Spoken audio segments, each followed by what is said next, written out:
Hey, what's up, guys? I'm gonna do a haul video. Not really a toy haul. Future ones will probably be toy hauls. Like, whenever I do the next one, it's gonna be pretty much all toys because it's gonna be several TMNT, NECA, and Super 7 pre-orders that I did a while back. They should be coming probably in the next couple months, 3 months, so. But this one's mostly just gonna be random geek stuff, not really anything that qualifies as an action figure. But I figured I'd do one. But this one, this one's actually going to be for quite a while. I know I'm calling it a September haul, and I'm not going to actually do these monthly, but I just figured I'd call it September just to let people know. But this is pretty much everything from like September, August, and I think even as far back as July, maybe even something from June. These Hot Wheels things I've had them for a while. But yeah, it's mostly just like random nerdy stuff I've gotten because, I haven't gotten a ton of action figures. I've actually past couple months been cutting back. Money's been a little tight, so I haven't been picking up as much stuff. But I picked up some stuff, so I might as well look at it. I think I'll start with these VHS tapes. Now, I know most people probably aren't that interested in VHS tapes. It's an obsolete media form. But I collect VHS tapes, and honestly, there's a place I go to, this thrift store chain, big thrift store chain around me that's called My Unique, or sometimes just Unique, but they just have a whole bunch of cool stuff there. Like, they have a bunch of old toys and old board games and VHS tapes and books and DVDs and stuff. I get a lot of old stuff there, but I have my own videos of that. I've actually gone through and videotaped like cool stuff I find, but I don't always pick up because there's just a lot of cool stuff there. So I actually might put those all together into like a big montage video someday because it's just a really cool store, and you just always find interesting stuff when you go there. Like other people's crap that's just awesome stuff from back in the 80s or 90s or 70s, and it's just really cool stuff. So it's worth looking at. And I get these VHS tapes for like $1 a piece there. I've gotten so many VHS tapes there. So these are just recent ones I've gotten, like in the past 2 or 3 months. These are the ones I've found. So starting things off is the Lorax, the animated one, obviously not the Illumination one. We don't talk about that. This is the original animated one from the 60s, I want to say, or 1971, from the 70s. So I rented this all the time from the library when I was a kid. I used to love this one. And then my best buddy, who I met in high school, he loved the Lorax also. And he said he rented it from the same library all the time. So it's like, probably anytime he was angry that it wasn't there and he wasn't able to rent it, it's because I had it out. So, yeah, I love this. This is a big part of my childhood for a bit. I watched this a lot, and I still love the Lorax. I think it's a great story. Even for just a kid's story, it gets the message across really, really well. Dr. Seuss is awesome. And I have a bunch of other Dr. Seuss ones, too. Like, I have his other VHS tapes of his, like Grinch Night and How the Grinch Stole Christmas, and I think I have the Sneetches. It's always cool stuff. Horton Hears a Who, I have that. Then we have like a mandatory movie for any movie collection, Braveheart. I'm admittedly not like the hugest Braveheart fan. It's an awesome movie. It gets you pumped. It's good. It's great filmmaking, but I'm just not as into it as most other people are. I think I'm a very casual Braveheart fan, but it's a classic, and I need to have it in my collection. Then I have Stephen King's It, which is a very important movie to me. When I was a little kid, I remember seeing this, and I loved this. I actually was not allowed to watch a lot of horror when I was a kid, even though I'm a horror nut now. I actually got into horror later. Like around the time I was graduating high school, I started getting into horror. So it was something that came a little, not later in my life, but, after childhood. And most of them I couldn't see, but for some reason my mom was okay with me seeing possession movies, like hauntings, like ghost stories, like Amityville and Poltergeist trilogy and The Exorcist and all this stuff. And Stephen King. She was a huge Stephen King fan when she was younger, so she was okay with us watching King, and I loved this when I was a kid. It didn't scare me, to be honest. I actually wasn't afraid of it, but I just thought it was a ton of fun. I loved Tim Curry in it. So many quotable lines. So it's just a really big movie for me. I just love it. It's this cool, I could go into a whole review of the movie. So it's like, It has a lot of flaws, but when you consider the small budget, that it was made for TV, the limitations, what they could and couldn't do for primetime television, it's like they did a lot, honestly. They did a good job, and even though the second act kind of falls apart a little bit, I still think it's great. I still love it, and it's just great at just being a time capsule of like the late 50s, early 60s childhoods, which is like something Stephen King was clearly very passionate about. And I think this and Stand By Me do a great job of illustrating King's memories clearly, his childhood memories of what the world was like at that time. So I love this movie. Then we have Grumpier Old Men. Some of these still have the price tags on them, but I love this. I mean, I already have Grumpy Old Men, and obviously when it comes to these VHS tapes, these are movies I've seen, like, mostly, these are movies I've seen dozens of times. But I'm just getting on my VHS just because that's what I like to collect. You know, I'm nostalgic for VHS. What can I say? I'm a nostalgia hog. And, yeah, I needed these two movies because these movies are amazing. I also have The Odd Couple. I mean, anything with them is just amazing. Jack Lemmon and Walter Matthau is just like, they're so good. So this is actually, I saw this one before Grumpy Old Men when I was a kid. So this one's actually like probably even more classic for me. Then we have my favorite movie of all time, the original Rocky. This is just a masterpiece. I don't know, I love this movie. When I watch this, anytime I watch this movie, I just feel like inspired when I'm done. I just feel happy. I feel warm inside. I feel motivated. Like, it's just such a good film. All the acting is so good. It's so, you know, Rocky blew up after a while, as everyone knows, into a big crazy franchise. But this movie is so humble, and I really like that. There's just something so raw and real to this movie that I can't describe it. I just love this movie so much. So prior to picking this up, I only have Rocky 5 actually, which I know most people consider to be the worst one, and it probably is, but I don't know. I don't hate Rocky 5. I love all the Rocky movies, so I know it has its flaws, but I still like it too, so it's hard to say. But this one, you know, this is just the most important movie, really, to me. I love it personally, so I had to have it. It was about damn time. And now we're on a bit of a Stallone kick. I already had First Blood, so here's First Blood Part 2, Rambo. Yeah, the names are confusing. But this is a great movie. It's not as sophisticated as First Blood. You know, it's just kind of a big action movie, but it's a ton of fun. Get a bunch of friends together and put this on. It's awesome. It's still great today. Rambo 3, which again should be First Blood Part 3, Rambo 2, but whatever. They made it simpler. Like, everyone just calls it Rambo anyway, so. I don't like this one as much as the other two, but there's no denying that it's still just insanely fun. It's kind of just more of the second one, and the death with the guy with the grenade at the end is just awesome, so it's worth it just to see that. Scream, obviously the Wes Craven movie, Scream. Everyone knows Scream. I respect Scream. You know, it was important when it came out, and it is technically a good movie, but it doesn't hold up as much. I honestly didn't like it when it first came out. I actually was against Scream originally. Then later on saw it again and was like, oh wow, this is way better than I ever gave it credit for. But mostly I just think it's like, it did what it had to do at the time, but it's not a great movie now, but still fun. And we have Mac and Me. This is an awful movie. How do I buy this crap? 10 Things I Hate About You. I actually had never seen this until like a few months ago. Every Friday I hang out with a bunch of my friends and we just watch movies and stuff together. And one of them suggested this. She said that she watched it all the time when she was younger. And it turned out to be pretty funny, pretty fun. It was just a cool time capsule of like the late 90s. So I enjoyed it enough to pick it up. Here's Mickey's Christmas Carol, which I watched this all the time when I was a kid. Every Christmas I would watch this. It's like the Dickens Christmas Carol. Scrooge, Ebenezer Scrooge. But he's played by Scrooge McDuck. And all the Disney characters are like playing characters from the Dickens story.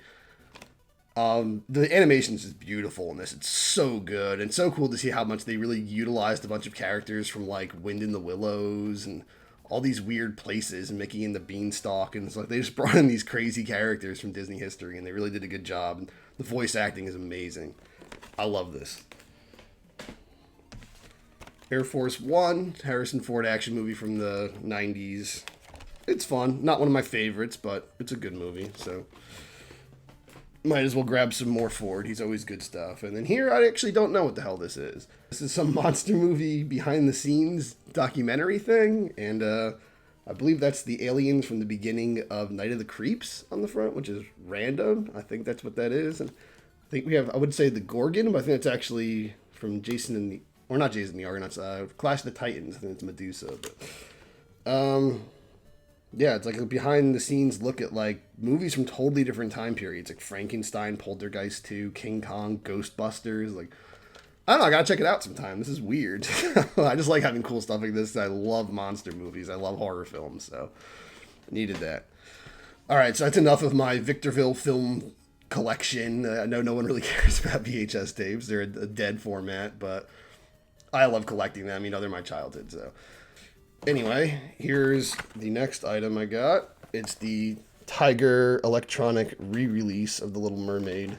They're bringing these back as GameStop exclusives, some of these, and it's totally different artwork and stuff than the original. It's not really just a re-release. Even the shape is different, but yeah, I wanted to get them. You know, I still have the original one, and I've shown it off in a room tour video, and it's an awful freaking game. Like, it's a terrible game.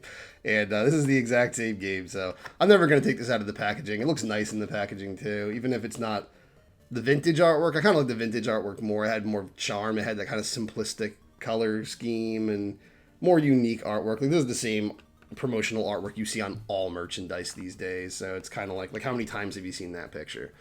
So it's like, it's a little lazy, but the thing that really bugs me, though, is I don't know if it's coming across on the camera, but this box is so beat up. It's like they had one copy of it. Most GameStops aren't even carrying these. Like, I found 2 GameStops that were actually carrying the Tiger handhelds. And this one only had one copy of this and one copy of Transformers. And it's like, it's so bent up that there's like a million wrinkles going through poor Sebastian and Flounder over here. Like, it's so beat up. This right here is dented in. It's like the top is all bent. It's all warped and crumpled and wrinkled. And but yeah, I had to pick this one up because I'm just obsessed with Little Mermaid. And you know, while most of the merchandise that comes out for it, I'm not going to grab it because it's really aimed for like little girls. To be honest, I'd feel a little weird as a 34-year-old man picking it up.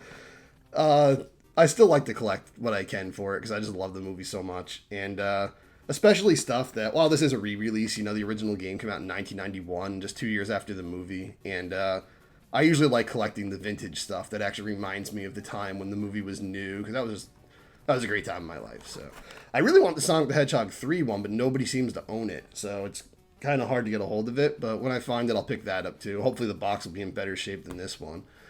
But I don't have the original Sonic 3, but if I wanted to play it, I'd just get the original one, but I'm never going to want to play it. These games are awful. These are like the worst games ever. So they're not even games. They don't even qualify as games. They're just beeps and like a series of 5 different pictures.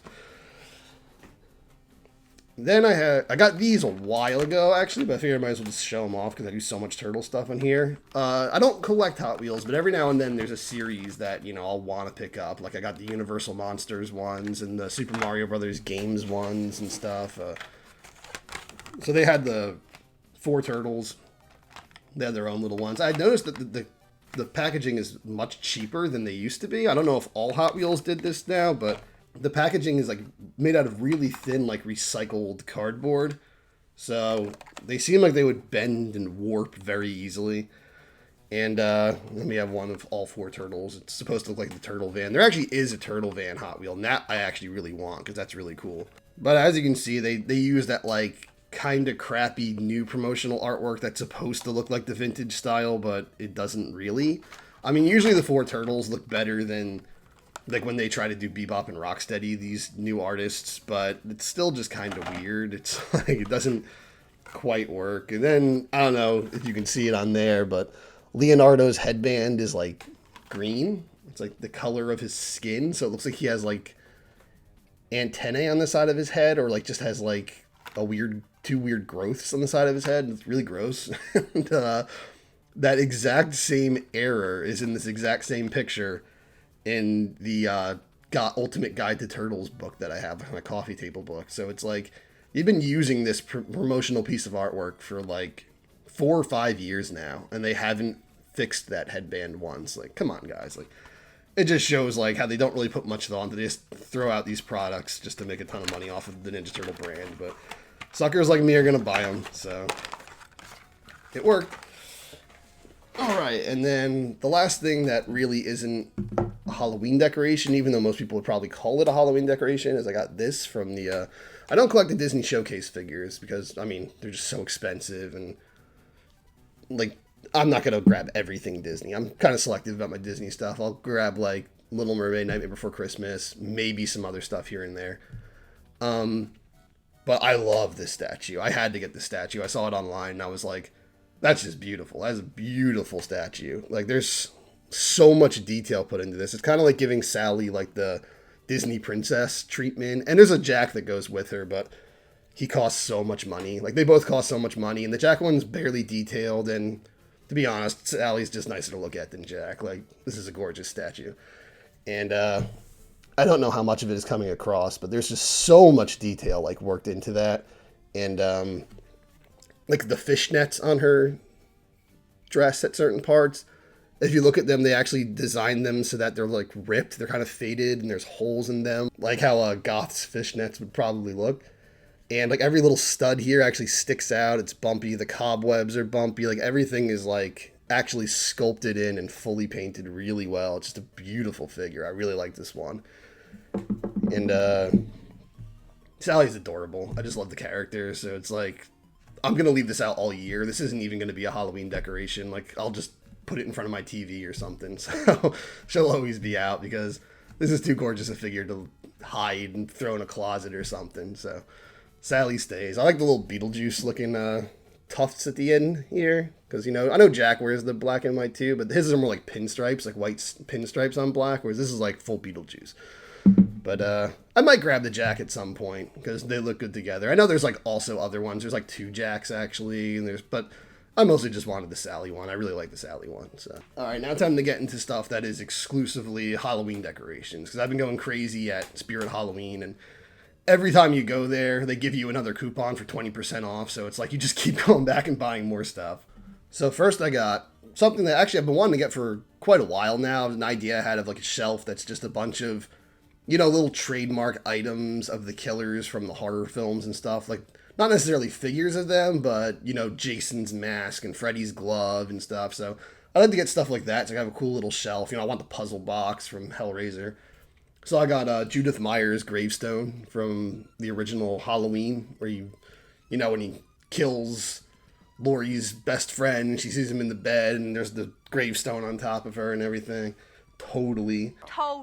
I just thought this was so cool. I think you're supposed to hang it on the wall. It has like a little hatch back there, but I think I'm just going to, you know, place it on a shelf. But again, this is probably actually going to stay out all year round. It's just going to go on my horror shelves probably. But yeah, I bought it for Halloween from a Halloween store. So actually, honestly, all the Halloween stuff about the show, I think I'm actually going to just keep out all year. Because I bought some other Halloween stuff, like some little skeleton glasses and stuff, but I mean, if anyone even does watch these videos, they probably just want to see like the franchise stuff. You want to see like, you know, nerdy collectibles, like famous IPs. So I'm gonna put out stuff that's like based on movies and stuff. I'm not gonna show you just like random skeletons I bought and stuff. So there's that. And then speaking of Freddy's glove, I bought Freddy's glove, and it's pretty awesome. I haven't taken it out of the package yet. I will. I'm not gonna keep it in the package. It's way too big a package, but yeah, this is one I knew I needed on the shelf. Whenever I start putting that shelf together, I needed this. So this was a must-have. I really want Jason's mask. They had 2 there. One was kind of cheap, and I'd like a better quality one. But then the better quality one, which is made by NECA, is like $40 or something. And it's just like a simple sculpt, solid piece of plastic. It's not worth $40. Like, NECA is awesome. They make some awesome figures. They make amazing sculpts and stuff. They do really cool ideas that a lot of other companies wouldn't do, but NECA just overcharges for some stuff sometimes. And I'll do a whole video about my opinions on NECA and Super 7 and Funko and all of them, because I have things to say about all the companies. Like, all of them do pretty cool stuff, but Some of them do.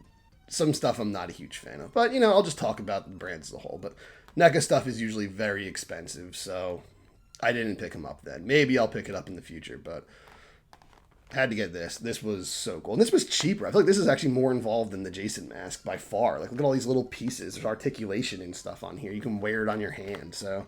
There's like soft goods, there's blades, there's so much more going into this than there is for the Jason mask. I don't know why. The Jason mask is only more because it has NECA written on it. So, and then last but certainly not least, I picked up this bad boy. It's Beetlejuice Grave here, which lights up. I freaking love Beetlejuice, so when I saw this, I had to get it. I'm so glad there's like Beetlejuice stuff all over Spirit Halloween stores now, because for years it was just Nightmare Before Christmas, which I love also. It's hard for me to not buy everything with Nightmare Before Christmas written on it. Then in recent years they added Hocus Pocus, and there was just a ton of Hocus Pocus stuff, which is also awesome. I love Hocus Pocus. But there was like never Beetlejuice stuff, and I always thought like there should really be a ton of Beetlejuice stuff. And then this year there's just so much Beetlejuice stuff, and it's so cool. So I was at the section just looking at everything Beetlejuice. They have like the sandworm, candy corn bowl and everything, and the little light up heads of Alec Baldwin and Gina Davis when they're all monstrous and stuff. And it's like, it's so cool. There's so much cool stuff. But I thought this was the coolest one, and it can go outside of the Halloween decoration. And then when Halloween's over, I'm just going to put it in my room in a corner or something. It'll just stay there year round because this is way too cool to not have out all year. So, yeah, that's pretty much everything I got. Like I said, it's not really an action figure haul like the ones in the future will be. It's more just like little knickknacks and Halloween decorations and stuff. But I figured I'd show it off so I'd have something else to put up other than Turtle Talk videos. And whenever I get all those NECA toys, when I get like the Slash and Leatherhead I pre-ordered and the Super 7, Bebop and Rocksteady, I'll probably wait. I probably won't do Rocksteady because he's probably going to take a longer time to get here. I don't know when Rocksteady ships out, but Bebop should be coming in the next couple months. And Razar and Toka from NECA, they're coming. So like when all those figures come, I'll do another haul video and cover them. And if I pick up anything else around that time, that'll go in the haul video also. But I'm not going to do these super consistently. They're not going to be monthly things. It's just going to be like when I accumulate enough stuff to show off in a video, I'll do a haul video. So thanks for checking it out, guys. Have a good one. Do all the liking and subscribing and the sharing and the bell stuff.